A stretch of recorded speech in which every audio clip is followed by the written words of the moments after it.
नमस्कार, म बालकृष्ण आचार्य, medical lab technologist. बिहान चाहिँ मैले खाली पेटमा कुन कुन ब्लड टेस्टहरू गर्न मिल्छ भन्ने कुरा एउटा क्लिप बनाएको छु र अहिले चाहिँ खाना खाइसकेपछि कुन कुन ब्लड टेस्टहरू गर्न मिल्छ भन्ने कुरा चाहिँ भन्दैछु है त। नम्बर 1 मा चाहिँ सीबीसी, जसलाई चाहिँ हामीले कम्प्लिट ब्लड काउन्ट भन्छौँ। हामीले विभिन्न किसिमका ब्लडका प्यारामिटरहरू हेरिन्छ। अर्को भनेको नम्बर 2 मा एलएफटी, जसलाई चाहिँ हामीले लिभर फङ्सन टेस्ट भन्छौँ। अनि नम्बर 3 मा चाहिँ केएफटी, जसलाई चाहिँ हामीले किडनी फङ्सन टेस्ट भन्छौँ, किडनी मृगौलाको जाँच नै भनेर भन्छौँ।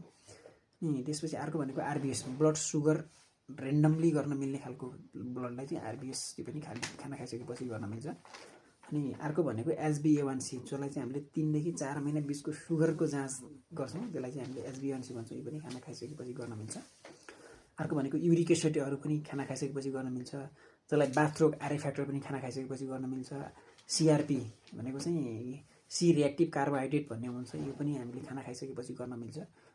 त्यसपछि भनेको क्याल्सियम पनि खाना खाइसकेपछि गर्न मिल्छ। अनि यो बाहेकका अरू टेस्टहरू पनि, जस्तै हामीले serology, HIV, hepatitis B, hepatitis C, VDRL, भिरिङ्गी, टिपिएचएदेखि लिएर विभिन्न किसिमका टेस्टहरू हुन्छन्। यी टेस्ट पनि हामीले खाना खाइसकेपछि गर्न मिल्छन्। अनि अर्को भनेको डेङ्गी टेस्टहरू पनि खाना खाइसकेपछि गर्न मिल्छ। स्कर टाइफसदेखि लिएर विभिन्न किसिमका मलेरिया, अनि फिभर प्रोफाइल, ल्याप्टोस्पाइरा, ब्रुसेल्लादेखि लिएर विभिन्न किसिमका टेस्टहरू पनि हामीले खाना खाइसकेपछि यिनी टेस्टहरू पनि गर्न मिल्छ है त।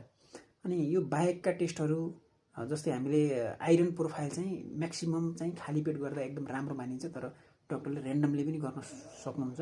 त्यो हिसाबले हामीले चाहिँ खाना खाइसकेपछि गर्न मिल्ने भनेको छ। तर यसलाई खाली पेट गर्दा फेरिटिनिन र टिआइबिसीहरू खाली पेट गर्दा अझ यसको चाहिँ एकुरेसी आउँछ भन्ने कुरा चाहिँ छ। अनि अर्को भनेको पिबिएस, पेरिफेरल ब्लड स्मियर, जसलाई चाहिँ हामीले एनेमिया भएको अथवा कुन खालको एनेमिया हो भनेर त्यो पत्ता लगाउनको लागि पनि हामीले पिबिएस, आरबिसी, डब्लुबिसी पनि यसको साइज सेपहरू कस्तो छ, के छ र कुन प्रकारको एनेमिया हो भन्ने कुरा पत्ता लगाउनलाई हामीले पिबिएस पनि खाना खाइसकेपछि दिन मिल्ने खालको टेस्ट हो। रेटिकुलोसाइट पनि खाना खाइसकेपछि गर्न मिल्छ। यो लगायत विभिन्न किसिमका ट्युमर मार्करहरूदेखि लिएर विभिन्न किसिमका टेस्टहरू पनि खाना खाइसकेपछि गर्न मिल्छन्। अब कुनै टेस्टहरू यस्ता पनि छन् जुन चाहिँ खाली पेटमा नै गर्ने खालका टेस्टहरू पनि छन्। तिनी टेस्टहरूको बारेमा म छुट्टै एउटा भिडियो बनाउँछु।